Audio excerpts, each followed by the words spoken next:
Welcome to Sinister Heroes. I'm your host, Danny Iniquitous. Thank you for tuning in. If you're new to the channel, this is a channel about Dungeons and Dragons where we try and take a darker tone with everything we do here. So if you like edgy kind of content, definitely hit that like and subscribe button. A big thank you to our Patreon supporters. We love you guys. Thank you so much for supporting the channel. Without you guys, we wouldn't be able to put out as much content as we'd like to, and the stuff that we do is greatly motivated by your support. So sincerely, thank you all for your support. If you're interested in becoming a Patreon supporter, the link is in the description. And a big thank you to our good friends at Dice Legion. Use the promo code Sinister, get 10% off all of your purchases, and you can keep using that code. So if you like some stuff and want to go back, pump that code in again. And without further ado, we're going to get into this week's video. We're going to talk about the Circle of the Moon Druid. The Circle of the Moon Druid is a very strong druid subclass. It really brings your beast shape, your wild shape, into a very, very strong forefront. It ups the kind of beast that you can transform into. It only gets better as more beasts get released, so keeping track of what beasts are available, especially as new books come out, because there might be some that are just really just chomping at the bit to be used. It does require a lot of work, and we're going to go into context and understanding about how you're supposed to learn your wild shapes and what that actually means for you and how that could be incorporated into the games you're playing. Again, it can be limiting, so this is something you need to talk to your DM about.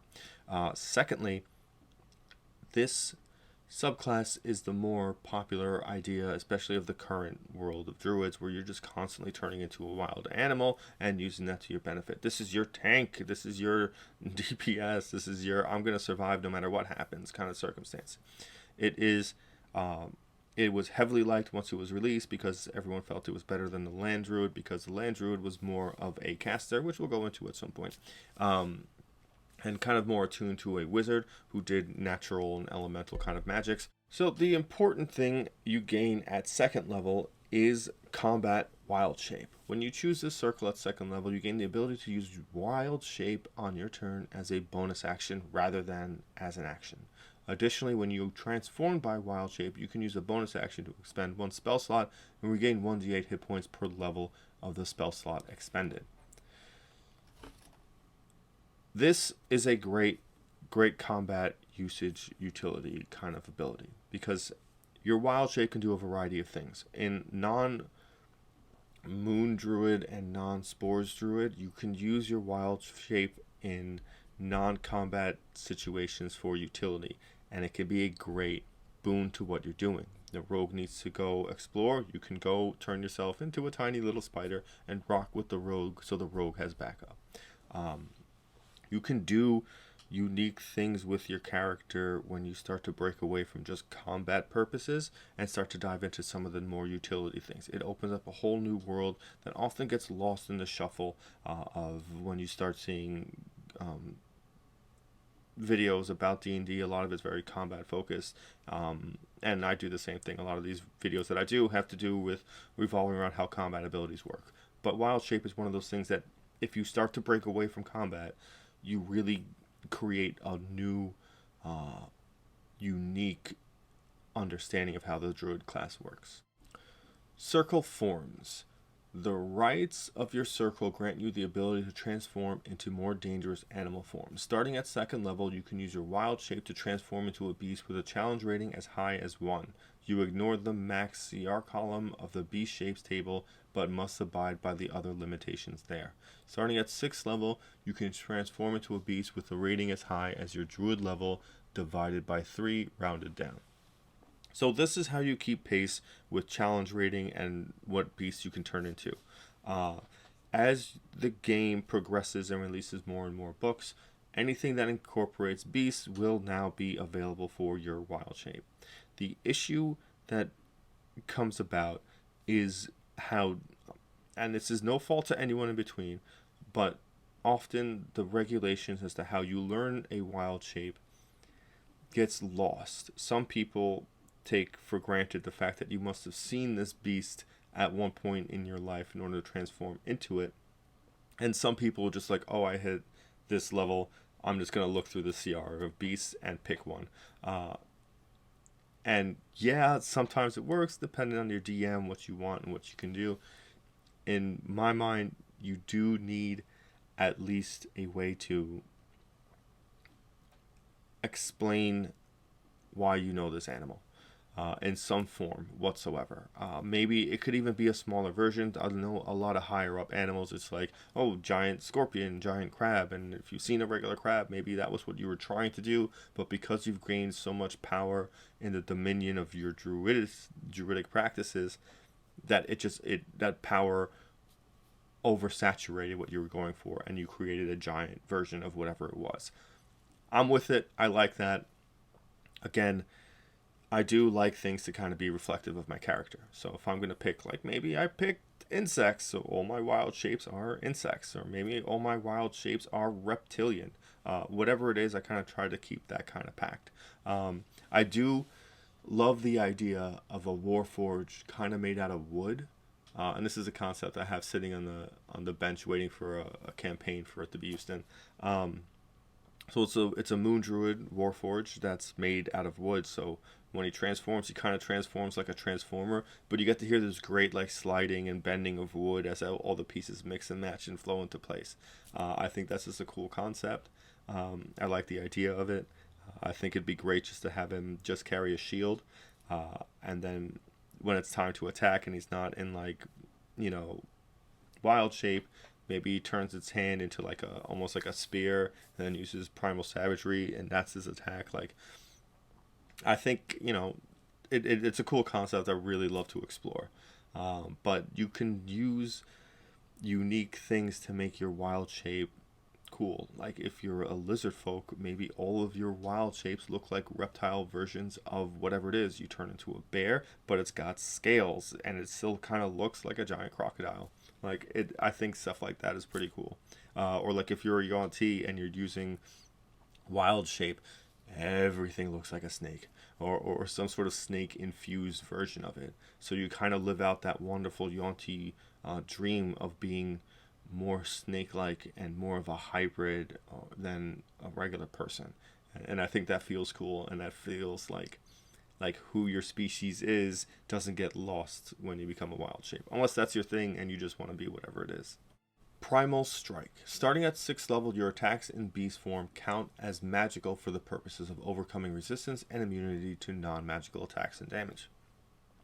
This is something that I'm starting to see is going away in 1D&D, which I don't particularly like. I think it's a great way to keep pace and you getting a special ability from your subclass or class in order to be able to do this.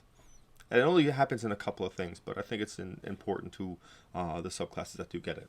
Now, understand, right from Jump Street, some beasts have multi-attack. So you be dealing with multi-attack long before you get to level 6, and most often before fighters or barbarians get multi-attack. Being able to keep pace with damage and overcoming resistances is going to be important further on. As you hit level 6 and beyond, everything will be resistant. Big baddies, they'll be resistant. So you want to be able to get this and have that impact your gameplay. Because again, in beast form, a lot of the times it's going to be combat oriented. So you will find a great necessity to overcome resistances. That being said, Primal Strike really helps you overcome that, and I feel like it makes sense. You are magically transforming into something, so your blades and your claws and your bites and your tails or whatever it is a magical entity. Then following down at 10th level, you get Elemental Wild Shape. You can expend 2 uses of your wild shape at the same time to transform into an air elemental, earth elemental, fire elemental, or water elemental. This is very situational. You're picking between a variety of different beasts that you can transform into at 10th level. And you're sacrificing 2 uses of your wild shape to become an elemental. An elemental would be immune to whatever damage type, so keep that in mind.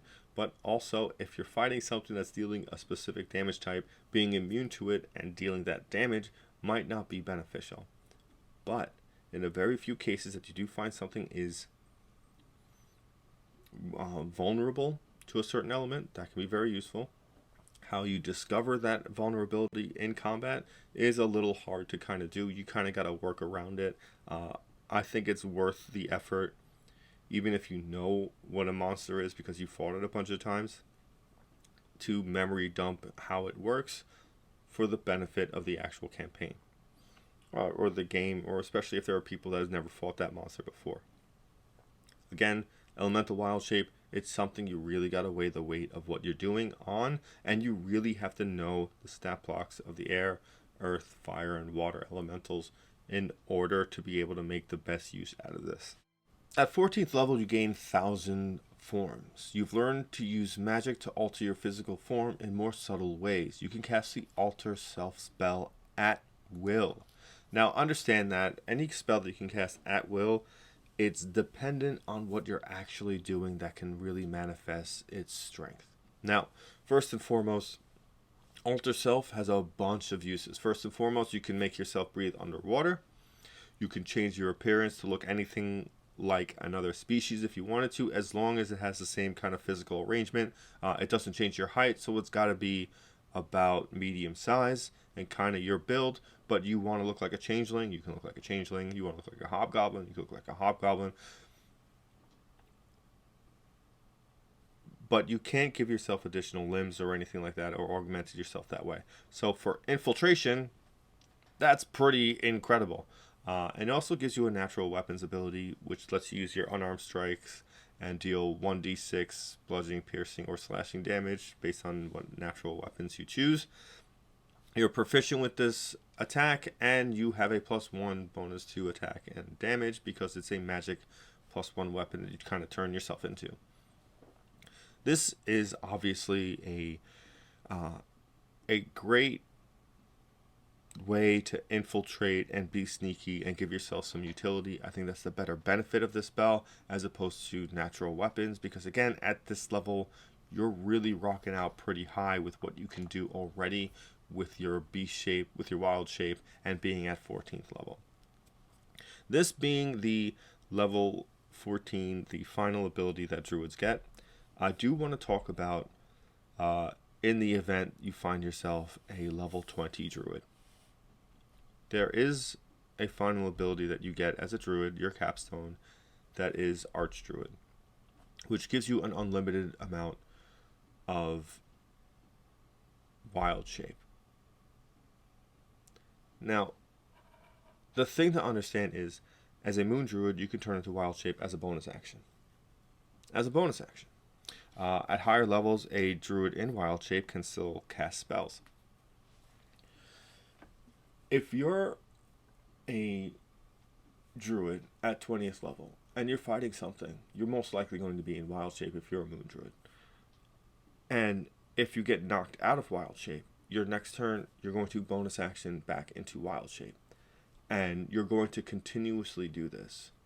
And it's going to make your ability to sustain combat go through the roof. Because you'll be able to do it every turn. Every turn.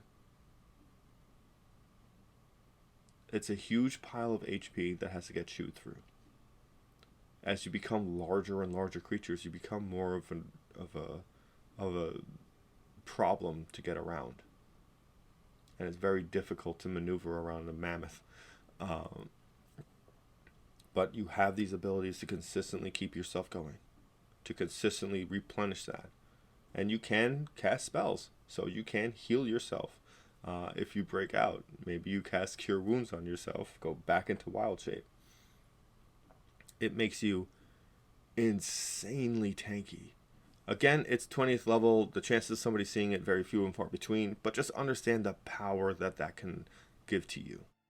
That being said, we're going to bring this video to a close. If you made it this far, thank you so much. It really means a lot to us. It really helps the videos grow and move forward. Definitely hit that like and subscribe button. A big thank you to our Patreon supporters. Thank you so much. We love you guys. Thank you for supporting the channel. Without you, we wouldn't be able to bring out as much content as we'd like to do. You really help us keep in the game and keep going forward.